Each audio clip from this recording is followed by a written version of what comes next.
Being able to pull a girl from a first date or a bar or nightclub situation is such an important skill to learn. Okay? Now, you might be hearing this and thinking, no, I want to be the type of guy who takes a girl on 3, 4, 5, 6 dates and really gets to know her before jumping into bed with her. Now, that's fine, but you need to realize you are in 2020 in the midst of the hookup culture. So you are going to miss out on a lot of romantic opportunities by doing this. Okay?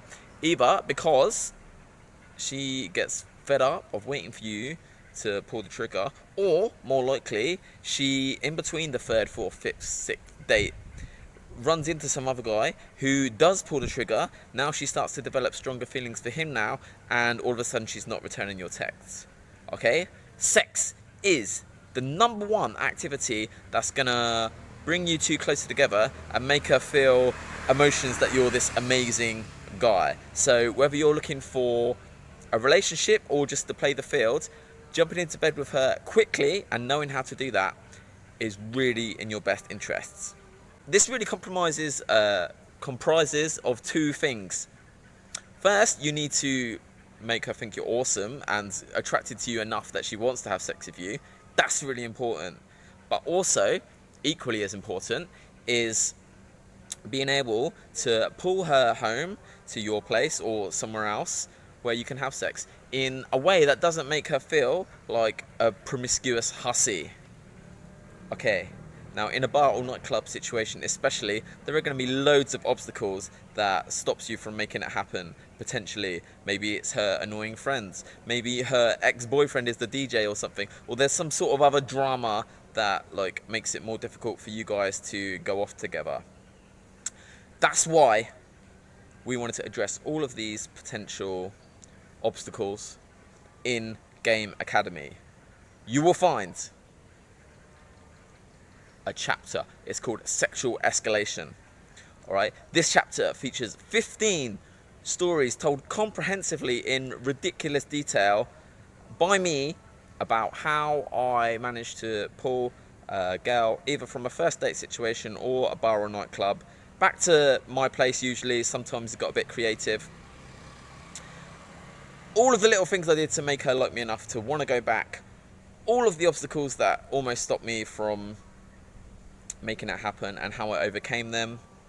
Within these 15 stories, God, there is every possible conceivable situation that you might run into, I would imagine. Okay? And the solution for it.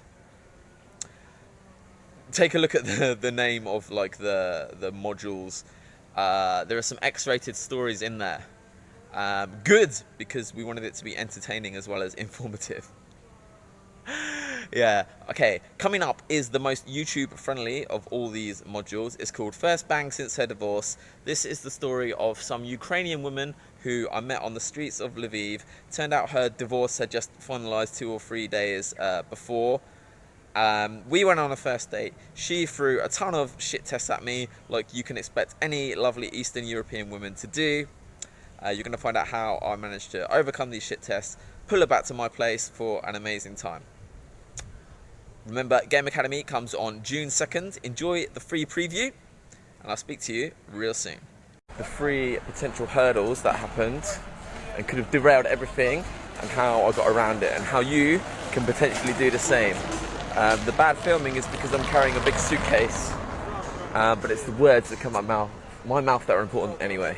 Alright, so first hurdle came straight away, because my destination, which I chose, she says that we can't go there because her ex-husband and her child are there.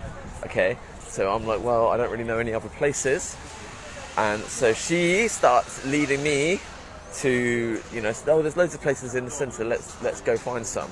All right. Oh, this is so bad. This is so bad. You as the man must lead at all times. Okay. Sometimes this can be really difficult if you're in a part of town which you don't know about. Doesn't matter. All right. Even if you're meeting her in her neck of the woods, you still need to suggest somewhere in the first place. You still need to be the one leading, because it's just really, really masculine. There's nothing that dries up a vagina more than having to take charge and take control. All right. So as she's like leading me around the town, I'm telling her I'm doing all sorts. But basically, I make sure that I find someone. I'm like, how about here, here, here, okay? And so we have one drink at this one place, and then she's like, oh, I've got another place that I want to show you. Okay, and I even joke like, okay, but can we pretend that it's me showing you it? And then we do. Then she's like, here, and I'm like, yeah, here, let's go. All right, just like it's a little playful joke, but also I'm showing her that I want to be leading her. Okay, important. Second couple of shit tests that I want to talk about. Again, as soon as we sat down, she's like, oh, I have many questions, and she pulls out like the Amazon description of my new book, The Camera Never Lies, which I told her about, and she probably saw on my Instagram, right? And she asked me, I'll try and do the accent, she's like, so, what is it like to be a dating expert? Alright, so I could have failed the shit test by being like, it's not such a big deal, you know, I have to say that to sell the books, alright? But no, I passed the shit test by doubling down. I was like, you know what, it's fucking awesome. I wake up every day with a massive smile on my face and just incredibly grateful to be so good with women. And just like strong eye contact, goofy grin on my face the whole time. Shit test passed. What was the other one? Yeah, I felt like on an Insta date that we went on, like when I met her, there wasn't enough like flirting. So she's a makeup artist, so I thought it would be funny to ask her if she does vajazzles. Right, she didn't know what this meant, so we did Google images of it. It's pretty horrific vajazzles if you do that. And switching arms because this is heavy. She looks at this, she says, deadly serious, she's like, why you show me this? And again, I could have failed the shit test by being like, oh, I'm sorry, I just thought it would be funny, I just wanted to show you, blah, blah, blah. But no, I doubled down, I'm like, listen, this is the future of makeup artistry. You need to get on this, it will make you a millionaire. Alright? Like, so at first she was like offended, but then she was like, funny. Okay, done. Final, the pool. Listen, before every date, I know how I'm going to try and pull. I know how I'm going to try and seed the pool, either by telling her about the Donald Glover stand-up, if she likes hip-hop, or the film on Netflix called The Lobster. Alright? So anyway, we're quite far away from my apartment at this point, so I try to suggest a third bar which is nearer my apartment, and she says, but what will we do there?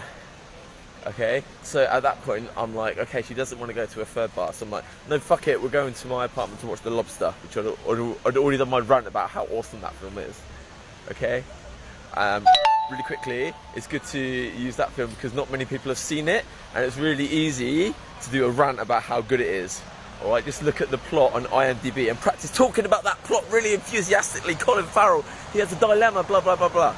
Okay, so we do that. She's pretty into me, and the pool is pretty smooth. A few times she's like, oh, you don't live as close to blah, blah, blah as you said. But as long as you're still always talking while you're doing the pull, then she pretty much just goes with it. There are other bits about the first kiss I could talk about, but it was all pretty smooth.